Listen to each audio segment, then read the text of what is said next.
Assalamualaikum warahmatullahi wabarakatuh. Perkenalkan, nama saya Dinda Ayu Lestari, tim 180008055. Pada kesempatan kali ini, saya akan menjelaskan mengenai materi ekosistem.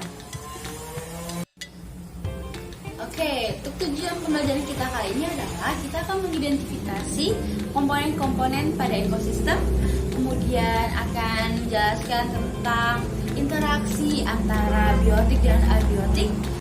Oke, yang ketiga yaitu mengenai rantai makanan dan jaring-jaring makanan. Sudah siap untuk menerima materi pada pagi hari ini? Oke, sebelum kita bahas mengenai materi ekosistem, lebih baik kita kan mengenalkan apa sih ekosistem. Ada yang tahu nggak apa itu ekosistem? Oke, benar sekali. Ekosistem adalah hubungan timbal balik antara abiotik dan biotik. Sebelumnya adik-adik pernah dengar kan pasti mengenai biotik itu apa, abiotik itu apa. Oke. Nah, untuk pengertian dari biotik sendiri, biotik adalah komponen yang terdiri atas makhluk hidup berdasarkan cara memperoleh makanan dalam ekosistem. Komponen biotik dapat dibedakan menjadi 3, yaitu ada produsen atau penghasil, kemudian konsumen, pemakai, dan dekomposer yaitu pengurai. Kemudian untuk pengertian dari abiotik sendiri adalah komponen fisik dan kimia yang merupakan media tempat berlangsungnya kehidupan. Contohnya aja seperti suhu, tanah, ketinggian, angin, air, dan masih banyak lagi. Oke, kita lanjut ke pembahasan berikutnya, yaitu interaksi antar individu dengan lingkungannya. Nah, untuk pengertian dari populasi sendiri adalah kumpulan individu yang sejenis di suatu tempat dan waktu tertentu.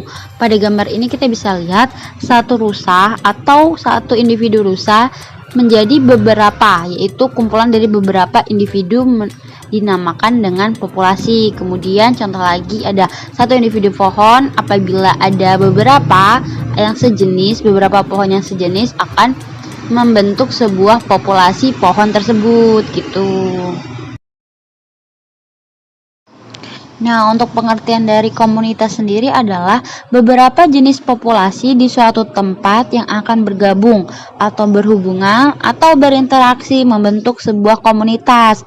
Pada gambar ini kita bisa lihat ada populasi dari jerapah, kemudian populasi dari rusa, dan ada populasi dari singa. Mereka berkumpul pada satu tempat yang dinamakan komunitas di padang rumput. Kemudian komunitas dengan lingkungannya akan terjadinya hubungan timbal balik. Nah, hal tersebut akan membuat sebuah ekosistem. Oke, di dalam komunitas sendiri itu ada beberapa interaksi yang terjadi antara populasi tersebut. Yang pertama yaitu ada kompetisi, di mana ada perlombaan antar populasi tersebut untuk mendapatkan apa yang mereka butuhkan.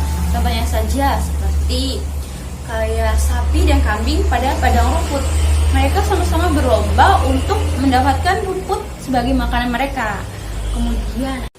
Kemudian ada predasi, di mana predasi adalah hubungan antara mangsa dan pemangsa.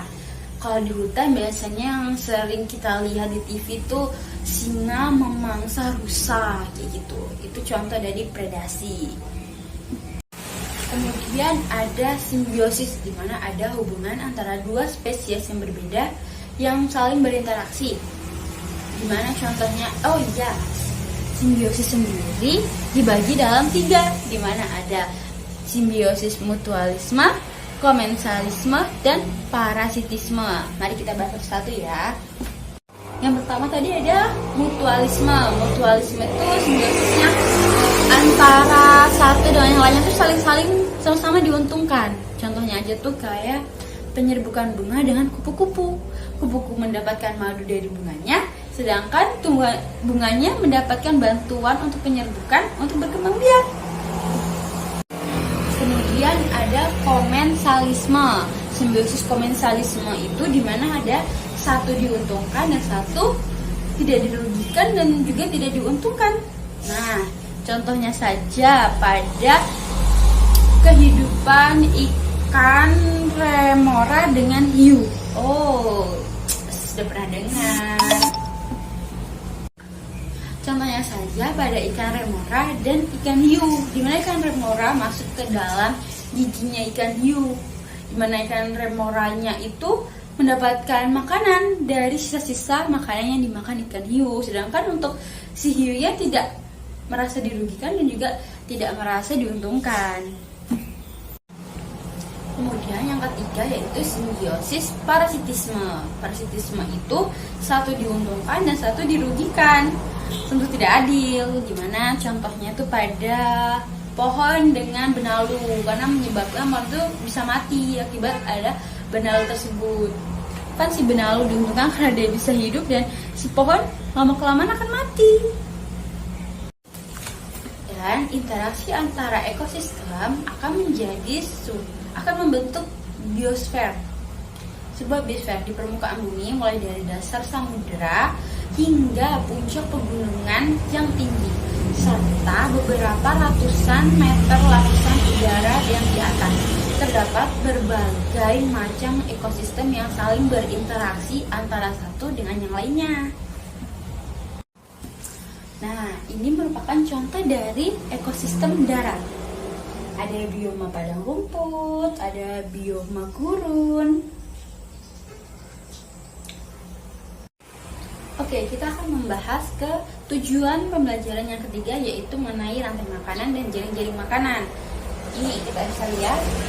Ini contoh dari rantai makanan. Rantai makanan adalah perpindahan materi dari energi melalui proses makan dan dimakan. Bisa dilihat nih, ada rumput, kemudian ada tikus, kemudian ada ulat dan ada elang. Ini contoh dari rantai makanan.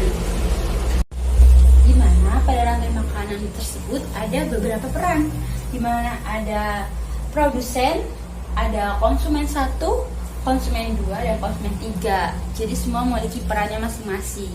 Produsen berarti dia yang dimakan oleh konsumen yang pertama, seperti rumput, contohnya itu tumbuhan-tumbuhan yang dimakan oleh hewan. Kemudian hewan kecil seperti tikus ini konsumen yang kedua, dia memakan pertama dari produsen tersebut.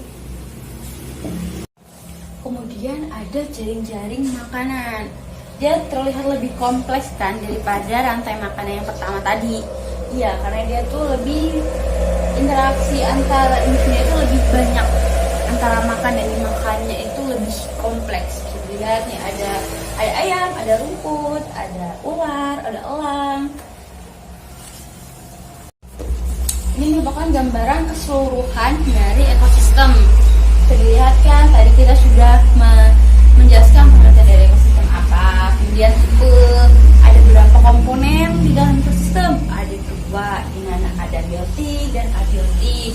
Kemudian ada interaksi antara populasi dengan populasi yang sama atau antara individu dengan individu lain. Nah, itu dapat. Kemudian ada rantai makanan. Nah, sekian. Sekian dari penjelasan materi mengenai ekosistem yang kakak sampaikan. Semoga bermanfaat dan adik-adik dapat memahami materi ekosistem tersebut. Sekian dari video kali ini. Sampai berjumpa di video kakak berikutnya. Assalamualaikum warahmatullahi wabarakatuh. Dadah.